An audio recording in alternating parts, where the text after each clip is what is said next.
शुरू कर रहे हैं as you like it William Shakespeare का। मैकबेथ अपन खत्म कर चुके हैं जो कि एक ट्रेजेडी था। अब हम चालू कर रहे हैं एज यू लाइक इट जो कि कॉमेडी है। कॉमेडी के अंदर भी यह एक पास्टल कॉमेडी है। किस तरह की कॉमेडी है? पास्टल कॉमेडी है।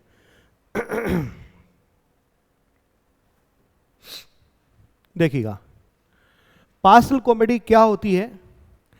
A type of play that shows life in the countryside, जो कि ग्रामीण जीवन के दर्शन करवाती है इन अ हैप्पी आइडियलाइज्ड वे, बहुत ही आदर्श परिस्थितियों में, बहुत ही प्रसन्नता के भाव में हमें रूरल कंट्री साइड का दर्शन करवाती है। It focuses on shepherd's and simple rural people. इसमें जो कैरेक्टर्स आपको मिलते हैं वो शेफर्ड्स होंगे या साधारण से ग्रामीण लोग होंगे। मेकिंग कंट्री लाइफ सीम पीसफुल, और जो कंट्री लाइफ है उसको बहुत ही शांत इसमें दिखाया जाता है। फुल ऑफ जॉय, खुशियों से भरा हुआ दिखाया जाता है। द जॉनर, यानी ये लिटरेरी जो जॉनर है, ये साहित्य की जो विद्या है, often contrast with the busy complicated life in cities और रॉयल कोर्ट्स। शाही दरबार या जो शहर की जो उलझी हुई जीवन है, जीवन पद्धति है, व्यस्त जीवन पद्धति है, इसके विपरीत जब आपको किसी ड्रामा के अंदर कंट्री साइड या रूरल साइड दृश्य देखने को मिलते हो ज़्यादातर, ठीक है, और शेफर्ड्स और सिंपल रूरल पीपल जो है कैरेक्टर्स के तौर पे नजर आते हो, फुल ऑफ जॉय ये चीज़ें नजर आते हैं, तो आप समझिएगा कि इस तरह की कॉमेडी जो है पास्टल कॉमेडी कहलाती है। ब्रीफली आप यहाँ जो मैंने आपके लिए विस्तार से लिख रखा है आप इसमें देखिएगा। अब हम बात कर रहे हैं सीधे एज यू लाइक इट की। एज यू लाइक इट का सोर्स क्या है, अर्थात इसकी प्रेरणा विलियम शेक्सपियर को कहाँ से मिली, तो इसका श्रेय जाता है टॉमस लॉज को। किसको जाता है? टॉमस लॉज को। नोट कर लेना भाई, किसको जाएगा? टॉमस लॉज को जाएगा, ठीक है। टॉमस लॉज ने क्या लिखा था? रोजलिंड यूफीज गोल्डन लेगेसी नाम से लिखा था, रोमांटिक प्ले था उसका, ठीक है। लॉज की ये जो कहानी है ये खुद प्रेरित थे एक पोएम से, द टेल ऑफ गैमलिन से। किससे प्रेरित थे? द टेल ऑफ गैमलिन से प्रेरित थे। तो टॉमस लॉज का जो रोजलिंड है वो किससे प्रेरित था? टेल ऑफ गैमलिन से प्रेरित था, एक पोएम थी। क्लियर? इससे प्रेरित होकर के टॉमस लॉज ने रोजलिंड और यूफीज गोल्डन लेगेसी लिखा, और इससे प्रेरित होकर के फिर विलियम शेक्सपियर ने एज यू लाइक इट लिखा। लेकिन विलियम शेक्सपियर जो कालजयी रचनाएं लिखते थे, ऐसा नहीं है कि इन्होंने ये पुस्तक पढ़ी, पढ़ने के बाद में सारा सब कुछ यूं का यूं ही उसमें डाल दिया, नहीं। वो उसमें अपनी मौलिकता की वजह से कई सारे परिवर्तन करते थे और उस चीज को मौलिक बना लेते थे। भले ही इंस्पिरेशन उनको टॉमस लॉज से मिली हो, लेकिन उस चीज को इस तरह से लिखते थे, तैयार करते थे कि वो चीज सबको मौलिक नजर आती थी। तो एज यू लाइक इट, इसमें कुछ परिवर्तन भी विलियम शेक्सपियर ने किए। क्या क्या किए? एक तो पीसफुल रेजोल्यूशन जो है उसको देखिएगा। लॉज ने जो कहानी लिखी थी, इसमें जो राइटफुल किंग था वह जो सत्ता हड़पने वाला किंग है उसको मार करके फिर अपनी सत्ता वापस हासिल करता है, ये था उसमें। लेकिन यहां एज यू लाइक इट के अंदर क्या होता है, जो ड्यूक है, ड्यूक फ्रेडरिक, ठीक है, जिसने हड़प लिया था ड्यूक सीनियर का राज्य, तो इन दोनों के बीच में क्या होता है? झगड़ा नहीं होता, एक दूसरे को मार काट नहीं करते हैं, बल्कि एक का हृदय परिवर्तन हो जाता है और वह चुपचाप वापस से अपने बड़े भाई को राज्य देकर के निकल लेता है। यह परिवर्तन इसने किया। दूसरा, omission of a rescue scene, जो टॉमस लॉज की जो कहानी थी, इसमें सीलिया और ओलिवर एक दूसरे से प्रेम करने लग जाते हैं। कब? जब ओलिवर सीलिया को डाकुओं के हमले से बचाता है तब।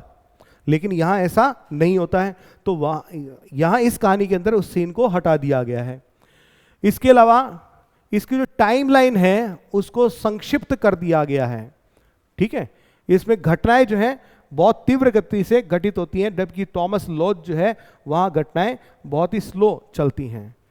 एडिशन ऑफ न्यू कैरेक्टर्स, कुछ नए किरदार विलियम शेक्सपियर अपनी तरफ से जोड़ देते हैं, जिसमें एक नाम है टच स्टोन का, जैक्स का, विलियम का और ऑड्री का। ठीक है, और जो टच स्टोन जो किरदार इन्होंने लिखा है, इस किरदार का इस्तेमाल जो है इन्होंने आगे भी और भी प्लेस के अंदर किया है, जैसे हैमलेट है उसमें भी इन्होंने इसका प्रयोग किया है। तो ये कई परिवर्तन जो है इसमें करते हैं। अब टाइटल की बात करते हैं। टाइटल क्या लिखा है इनका? एज यू लाइक इट, अर्थात जैसा आपको पसंद हो।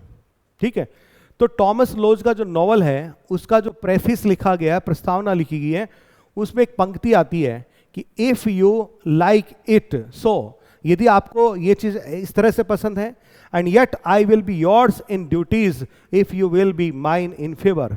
तो इस तरह से प्रस्तावना में एक पंक्ति आती है, तो संभवतया उसी इस पंक्ति से if you like it so, इससे प्रेरित होकर के शेक्सपियर ने ये टाइटल चूज किया एज यू लाइक इट, कि भाई साहब आपको नाटक जैसा पसंद आए, कोई भी किरदार पसंद आए, कोई भी घटना पसंद आए, कुछ भी पसंद आया होगा, आप वैसे ही उसको पसंद कर लीजिए, एज यू लाइक इट, अर्थात जैसी आपको पसंद आए। ये इसका टाइटल लिया गया। ठीक है, इसके अलावा जब नाटक का उपसंहार होता है, एपिलोग वाला पोर्शन आता है, उसमें रोजलिंड जब स्टेज पर आकर के खड़ी होती है, तब वह भी दर्शकों के सामने ये बात कहती है। ठीक है, क्या कहती है? वेयर द स्पीकर यानी Rosalind invites both men and women in the audience, audience में बैठे हुए स्त्री और पुरुषों से आग्रह करते हुए कहती हैं to enjoy whichever parts of the play they like, कि आपको इस प्ले का, इस नाटक का कोई भी पार्ट आपको पसंद आया, आप उसको एंजॉय कीजिए एज यू लाइक इट। तो वहां पर भी टाइटल के बारे में बात होती है। क्लियर? अब चलिए इसके पब्लिकेशन और डेट ऑफ कंपोजिशन की थोड़ी सी बात कर लेते हैं। तो एज यू लाइक इट जो है first listed in the stationers registered on August 4, 1600 को रजिस्टर्ड हुआ था। ठीक है, लिखने की यदि हम बात करें तो ये लिखा गया 1599 या फिर 1600 के अंदर, और पब्लिकेशन की बात करें तो 1623 में जो फर्स्ट फोलियो पब्लिश हुआ था उसमें ये प्रथम बार पब्लिश हुआ था, एज यू लाइक इट। अब एज यू लाइक इट जो है इसमें एक मुख्य कहानी है यानी मैन प्लॉट, और उसके साथ साथ में कुछ उपकथानक यानी छोटी छोटी कहानियां और भी साइड में चलती रहती, जिनको अपन सब प्लॉट्स के नाम से जानते हैं। तो मैन प्लॉट इसमें क्या है? मैन प्लॉट इसमें जो प्रोटैगनिस्ट है रोजलिंड और उसका प्रेमी ऑरलैंडो, इन दो की जो मुख्य कहानी है वो तो क्या है? मैन प्लॉट है। अब उस कहानी की यहां अपन ज्यादा चर्चा नहीं करेंगे, अदरवाइज वीडियो फिर काफी लंबा जाएगा। ठीक है, फिर सब प्लॉट्स की बात करें तो ऑरलैंडो का जो भाई है ओलिवर और रोजलिंड की जो चचेरी बहन है सीलिया, इनकी जो लव स्टोरी है ये एक सब प्लॉट हो गया, यानी दूसरी एक कहानी होगी पैरेलल जो चलती है इनके। फिर फेबे और सिल्वियस की जो लव स्टोरी चलती है साइड बाय साइड, ये भी अपने आप में क्या है? एक सब प्लॉट है। फिर नंबर 3 टच स्टोन और ऑड्री की जो लव स्टोरी चलती है, ये भी अपने आप में क्या है? एक सब प्लॉट है। फिर कुछ माइनर सब प्लॉट भी आपको देखने को मिलेंगे, जिसमें आपको क्या देखने को मिलेगा? भाइयों के बीच में शत्रुता अर्थात फ्रेटर्नल एनमिटी एंड रिकंसिलिएशन, और फिर वापस उनमें समझौता होना, जिसमें एक शत्रुता तो ओलिवर उसके भाई ऑरलैंडो के बीच में होती है। तो ओलिवर्स एनमिटी एंड रिडेम्पशन ये एक माइनर सब प्लॉट हो जाता है। फिर इसके अलावा जो ड्यूक सीनियर है और ड्यूक फ्रेडरिक है, ठीक है, इन दोनों के बीच में आपस में शत्रुता होती है। फिर बाद में ड्यूक फ्रेडरिक का हृदय परिवर्तन हो जाता है, ये भी अपने आप में एक माइनर सब प्लॉट है। तो ये चीजें आपको यहां पर देखने को मिलती है। तो इस पूरे ड्रामा के अंदर देखिए आपको क्या मिलता है कि as you like it the various plots and subplots, इसमें कई प्लॉट्स और सब प्लॉट्स आपको मिल जाते हैं। इनके सबके, इन सभी प्लॉट्स के, सभी कहानियों के केंद्र में क्या है? लव, प्रेम है। फ्रैटर्नल एनमिटी, भाइयों के बीच में शत्रुता है।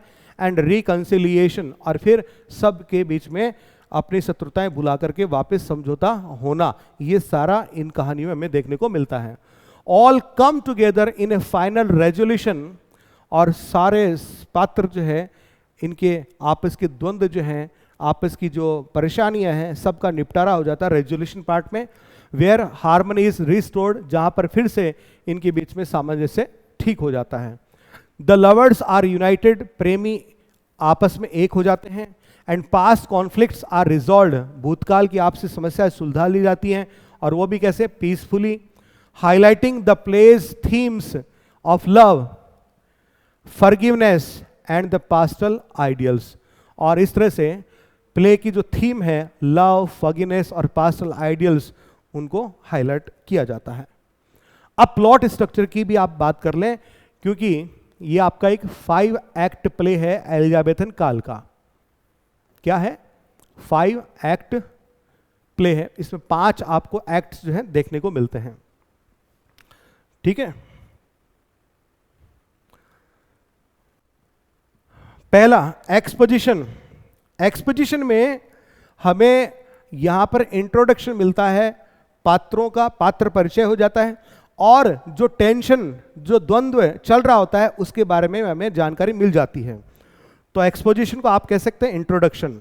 तो Duke Senior and Rosalind are exiled, इसमें ड्यूक सीनियर और उसकी बेटी रोजलिंड को निर्वासित कर दिया जाता है, ये हमें एक्सपोजिशन पार्ट में मिल जाता है। ये होता है एक्चुअली एक्ट फर्स्ट। कौन सा? Act first. फिर राइजिंग एक्शन, ये होता है आपका एक्ट सेकंड। तो Rosalind and Celia leave and disguise themselves, यहां पर रोजलिंड और उसकी चचेरी बहन सीलिया जो है जंगल के लिए रवाना हो जाती हैं। फिर कहानी अपने चरम पे पहुंच जाती है थर्ड एक्ट में। तो रोजलिंड जो कि गायनामीड नाम के एक लड़के का भेष बना रखा है, promises to marry Orlando, Orlando से शादी का वादा करती है। फिर फॉलोइंग एक्शन, फिर घटनाएं जो हैं अपने सॉल्यूशन की तरफ धीरे धीरे बढ़ती हैं। तो ये होता है एक्ट 4 में। तो रोजलिंड रिवील्स हरसेल्फ, रोजलिंड अपने आप को सामने लेकर के आती है। रेजोल्यूशन, ये अंतिम पार्ट होता है, सारी घटनाओं का निराकरण हो जाता है। तो Rosalind marries Orlando and Duke Senior returns to power, Rosalind Orlando से शादी करती है, ड्यूक सीनियर को उनकी सत्ता वापस मिलती है। इसको आप यूं भी समझ सकते हैं, ठीक है, इस एक्ट के तौर पे। इसको आप कहेंगे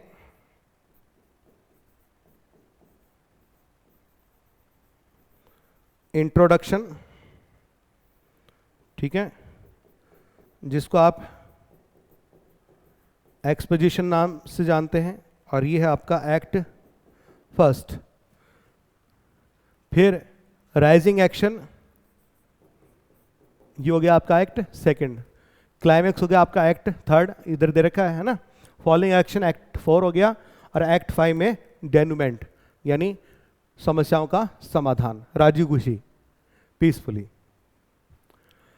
अब इसमें जो पात्र हैं उनका परिचय हम ले लेते हैं, जिनको हम कहेंगे ड्रामेटिस पर्सोने।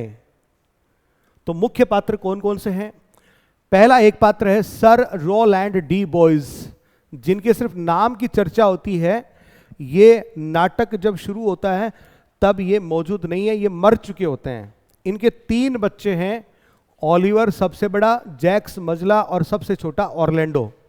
ठीक है, जैक्स जो है नाटक के अंत में ही उपस्थित होता है, जब वो ये सूचना लेकर के आता है कि ड्यूक फ्रेडरिक ने, उसका हृदय परिवर्तन हो गया है, उसको कोई साधु सन्यासी रास्ता मिल गया, नहीं तो वो मारने आ रहा था ड्यूक सीनियर को।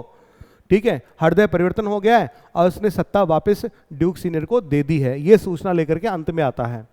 ओलिवर और ऑर्लैंडो के बीच में दुश्मनी चलती है, जिसका लास्ट में समाधान होता है। सर रोलैंड डी बॉयज जो है, ये इनके पिता हैं तीनों भाइयों के। ये ड्यूक सीनियर के मित्र भी हैं और उनके वफादार समर्थक भी थे, हैं नहीं थे, और ड्यूक फ्रेडरिक के शत्रु हैं। नाटक शुरू होने से पहले इनकी मृत्यु हो जाती है। ठीक है, his estate mostly went to his eldest son Oliver, और इनकी सारी संपत्ति लगभग किसको मिलती है? इनके बड़े बेटे ओलिवर को मिलती है। फिर अगले किरदार हैं ओलिवर डी बॉयज, इनका सबसे बड़ा बेटा Oliver, eldest son of sir Rowland de boys.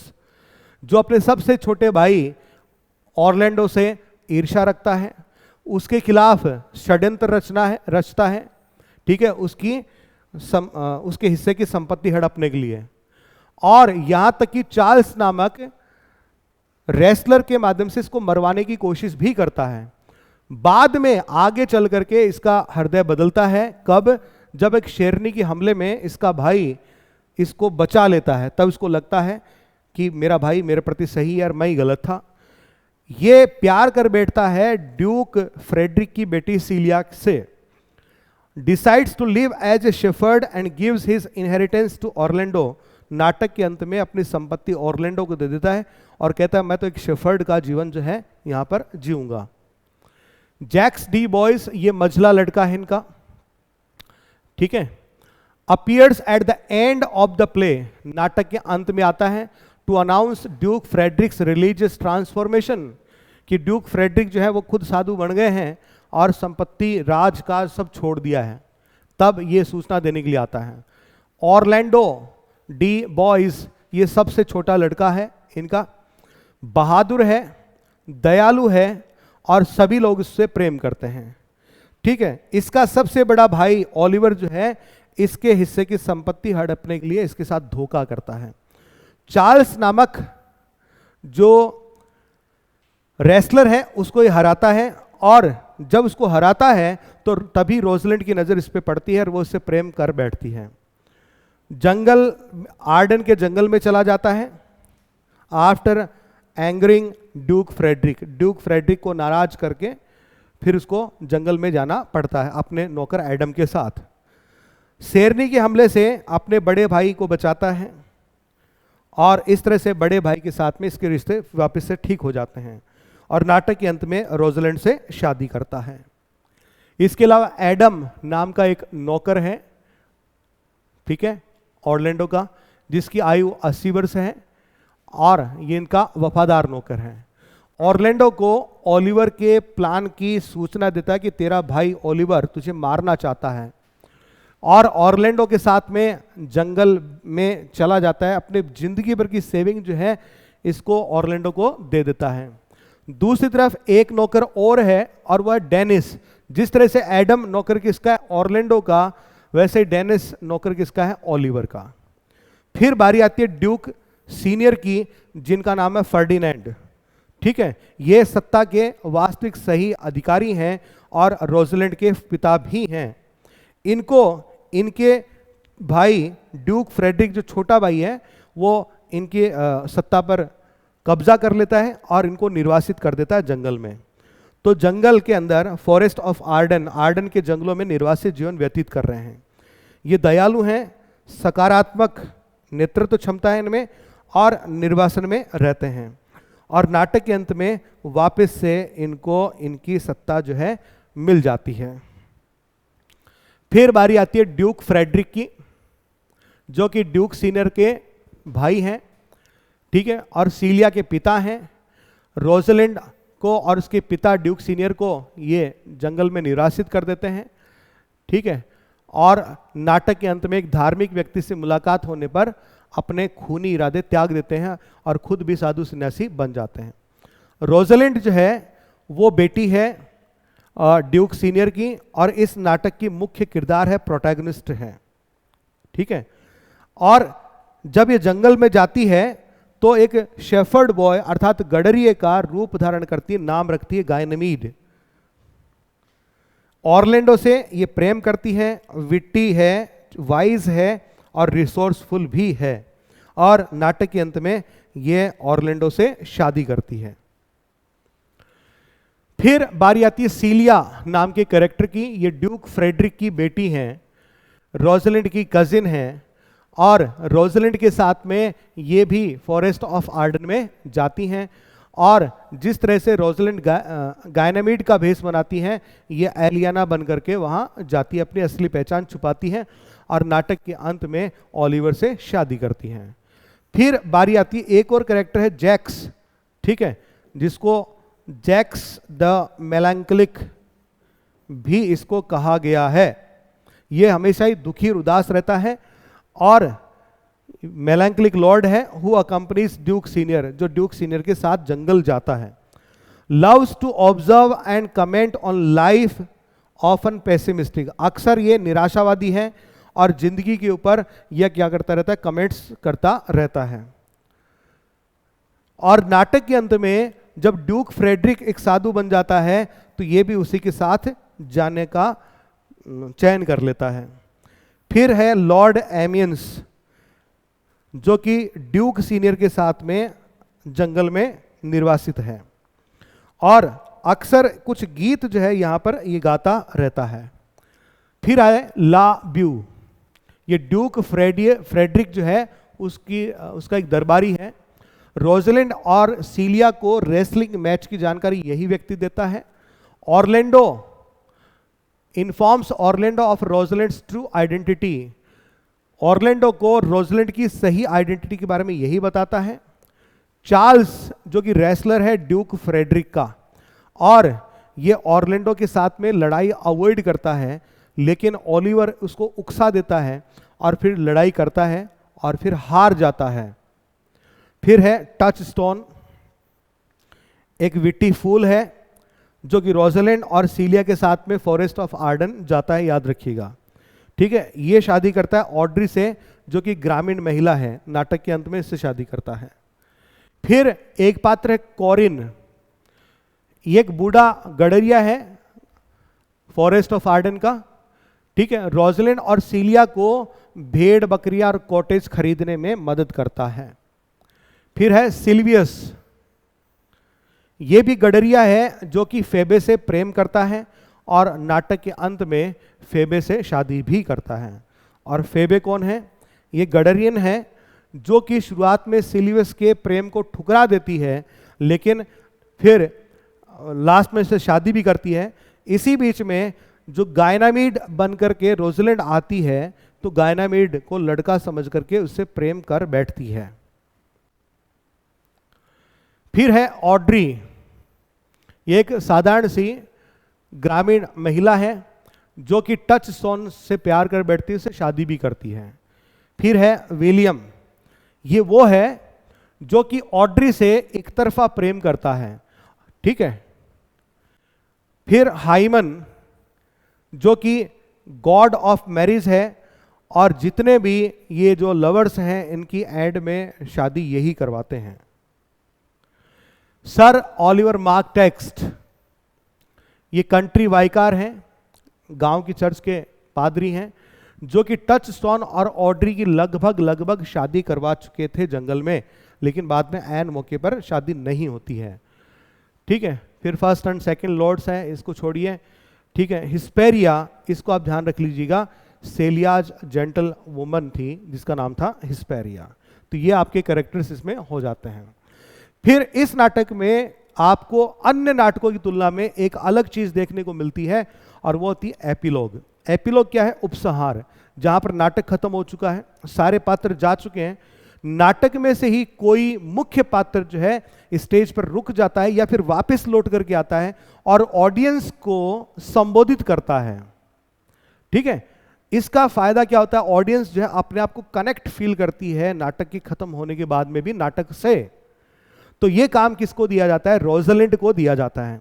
अब एक बात मैं आपको बता दूं कि शेक्सपियर के जमाने में जो नाटक में जो महिला किरदार होते थे, उन किरदारों को भी निभाया जाता था पुरुष किरदारों के द्वारा, जैसा कि कपिल शर्मा शो में होता है, ठीक है। तो महिला किरदार कौन निभाता है वहां पे? पुरुष निभाते हैं। तो वैसे ही जो रोजलिंड जो कि एक महिला किरदार है, उसको भी सपोज कीजिए कौन निभा रहा होगा? कोई ना कोई पुरुष ही निभा रहा होगा। तो रोजलिंड नाम का जो पात्र है वो मंच पर आता है, ठीक है, और फिर ये एपिलॉग जो है वो प्रस्तुत करता है। अब इस एपिलॉग का पर्पस क्या है? एक तो ऑडियंस से बात करना, टॉकिंग टू द ऑडियंस। तो Rosalind talks directly to the audience, Rosalind आती है ऑडियंस से बात करती है सीधे, which makes them feel part of the play, और इससे ऑडियंस को लगता है that we are also the part of the play. This helps connect the play to the real world in a fun and interactive way. और इसी तरह से क्या होता है? नाटक जो है वो वास्तविक दुनिया यानी ऑडियंस, ठीक है, उससे जुड़ जाता है बहुत ही इंटरेक्टिव और फनी वे के अंदर। Ending on a happy note. Epilogue का उद्देश्य यह भी है नाटक को एक हैप्पी एंडिंग देना। The epilogue keeps the mood light and cheerful. Epilogue जो है नाटक के मूड को, ठीक है, बड़ा ही लाइट, हल्का फुल्का और हैप्पी बना के रखता है। Making sure the play ends on A joyful comedic note. और इस नाटक का जो अंत है उसको खुशियों भरा और कॉमेडिक नोट पे सुनिश्चित करता है। प्लेइंग विद जेंडर, ये देखिएगा, in Shakespeare's time men played the roles of women on stage. पुरुष महिलाओं की किरदार निभाया करते थे स्टेज पे। Rosalind jokes about this by saying, अब रोजलिंड स्टेज पे आती है एपिलॉग में, और रोजलिंड के रूप में कोई ना कोई पुरुष है, और मजाक में क्या कहती है, if I were a woman, यदि मैं औरत होता। किरदार किसका है? महिला का, ठीक है, महिला के कपड़े पहन रखे पुरुष ने, ठीक है, और किरदार का नाम क्या है? रोजलिंड। अब अंदर तो कोई पुरुष है और वो क्या कह रहा है, यदि मैं महिला होता तो बड़ा आनंद आता। तो which reminds the audience of the gender disguises through out the play. तो इससे ऑडियंस को याद आता है कि पूरे नाटक में जो महिला किरदार है पुरुष ही निभा रहे थे। And adds to the humour, और फिर वो हंस पड़ते हैं। इनवाइटिंग ऑडियंस टू एंजॉय, और एपिलॉग के एंड में Rosalind invites both men and women in the audience to enjoy the play as much as they liked it. नाटक के अंत में, उपसंहार में, एपिलॉग में रोजलिंड आती है और कहती है कि ऑडियंस में जो भी स्त्री पुरुष जो भी बैठे हैं उनको नाटक में जो कुछ भी पसंद आया उसको आप पसंद कीजिए और आनंद उठाइए। This reflects the title as you like it, encouraging everyone to take away whatever they enjoyed most. और इस तरह से यहां जो टाइटल चरितार्थ होता हो प्रतीत होता है, और टाइटल क्या है? एज यू लाइक इट, कि आपको जैसा आपको पसंद आए आप उसका आनंद उठाइए। तो ये है आपका introduction as you like it का, ठीक है। अगले वीडियो में हम इसको शुरू करते हैं, ठीक है।